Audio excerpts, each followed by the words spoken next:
Harry, you seem to be very much on the up at the moment. Some excellent results recently. Yeah, it's going well so far. Yeah, we carried a lot of confidence from Alton to here. We've had a couple of days testing in the hot conditions. I managed to, work a setup in. So, yeah, I managed to get a lap out of it then and come in second. So, yeah, pretty happy with that. Yeah, like you said, it's very hot this weekend. What are your ambitions looking forward to the few races we've got ahead? Yeah, we're starting quite up the sharp end with a lot of pros around me. So if I can just bring home the Pro-Am victory and maybe an overall podium, but we'll see. I'll be happy with a Pro-Am win. So, yeah, we'll go from there.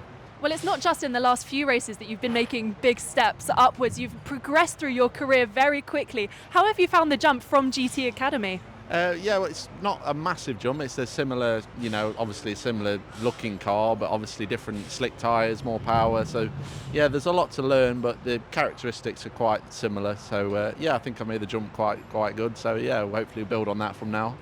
You've certainly done it very elegantly, don't worry. What are some of the main differences in the cars that you've noticed? Definitely just the slick tyres. Obviously, the GTAs run a road tyre, so yeah, just the extra grip and learning how to look after them and make them last a 40-minute race now. So the quite a difference between the two. Yeah, there are some really unique challenges specific to this championship. Is that what made the appeal for you to make the jump upwards? Yeah, it's quite appealing. The 40-minute race is gets you ready for GT racing if you want to do that in the future. And obviously learning the slick tyres as well is a big factor. Is that something you want to do in the future? Yeah, we'll see how we get on this year, and it's a bit too early to start planning, so just enjoy the moment. So we'll go from there. Hello and welcome to sunny Snetterton for rounds 7 and 8 of the Protyre Motorsport Ginetta GT Championship. Last time out at Alton Park, Harry Gamble was the man to beat with a P2 in race 1 and a win in race 2, and that's helped him jump up the championship standings to a solid 2nd place. Archie Clark, who starts on pole today, still leads the championship, but his gap has decreased with a strong performance from Nick White at Alton Park last time out. The championship really is heating up. We're in for a great sprint race today. So let's have a look at a lively race in the Protyre Ginetta GT Championship. And it was a good start made by Mackenzie Douglas to dive out of the traffic, but it all sort of kicked off ahead of him as Harry Gamble went to the outside line and ran out of real estate, ploughing his way through the dust. It was way wide. He got back on track in last place and fought his way up the order from then on in, as there were some good battles all the way up and down the order. More tyre squeal heralded a backwards arrival of Luke Shaw. That was him spinning away the AM class lead. He was able to rejoin and he would finish the race 3rd in class. More fights raged on, and Emma Tomlinson ended up tripping over Dominic Paul and having a spin 2/3 of the way through the race. Mackenzie Douglas then made his move against Nick White, and having been given a 5-second penalty for track limit offences, it kind of spurred Douglas into action. He was picking up places towards the end, but with the penalty applied, slid all the way back down to 9th. But this was a nice move going through Coram, and although Jack Collins tried to fend him off, sliding his way over the curb and getting on the power nicely, Douglas did secure the place. Harry Gamble's yellow car in the mix as well, and as they came 3 abreast over the timing line, Douglas, White, Collins, Gamble all squabbling. Harry Gamble gained a place and then lost it at the next corner as he braked a fraction too late round the outside with bags of understeer. Back up the inside came Nick White. While all that was going on, Archie Clark was looking dominant up front, and he came through to fend off Robert Cronin for a 5th win of the year in the Ginetta GT Championship. Hadley, congratulations on a strong finish in what was a very difficult and chaotic race. Yeah, super chaotic, super difficult. It was very different to qualifying this morning with the track temperature, and I think a lot of people were caught out by that, so I tried to manage that the best I could. I was definitely on the back foot throughout the whole race, to be honest, so I need to have a talk to myself and find out why, but no, good points, good result. Robert, congratulations, some very well needed championship points. Yeah, definitely. We needed good points this weekend, so it's a good start anyway. We saw a lot of drivers struggling with grip and running wide track limits. It looked like chaos. Was it quite difficult to control the car?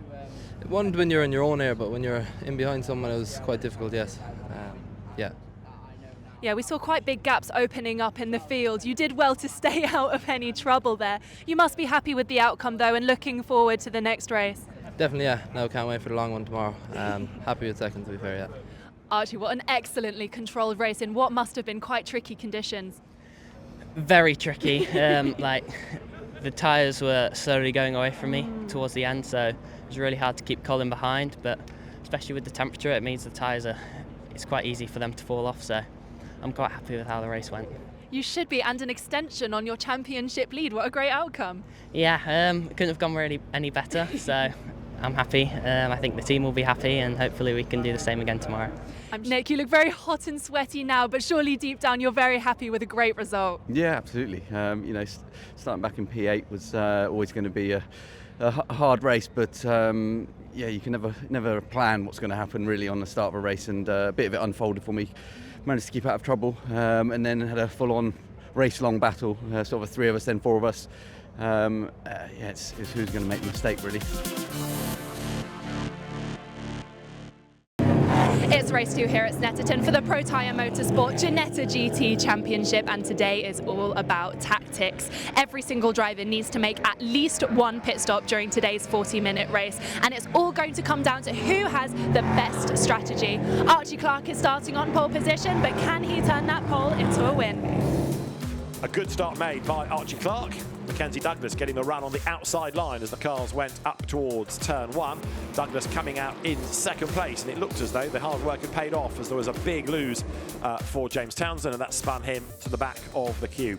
Clark led then up towards turn 2, Cronin on the outside of Douglas, trying to brave it out with Hadley Simpson behind. As the cars went towards turn 3, Douglas was certainly on the attack. Cronin, though, got back ahead of him and was able to move his way through and then set off in pursuit of the race leader, as Hadley Simpson went wide coming out of Hamilton's, bounced across the grass, had a big lose, and ended up in the barriers. That in turn brought out the safety car, and as we went racing, the pit stop window was ready to open. Archie Clark led Robert Cronin and Mackenzie Douglas, but it was a bad pit stop for Clark. A good stop though for Nick White, as he would take 2nd place overall and also win in Pro-Am. Clark, late race, got himself ahead of Mackenzie Douglas, but got a 5-second penalty for track limit offences.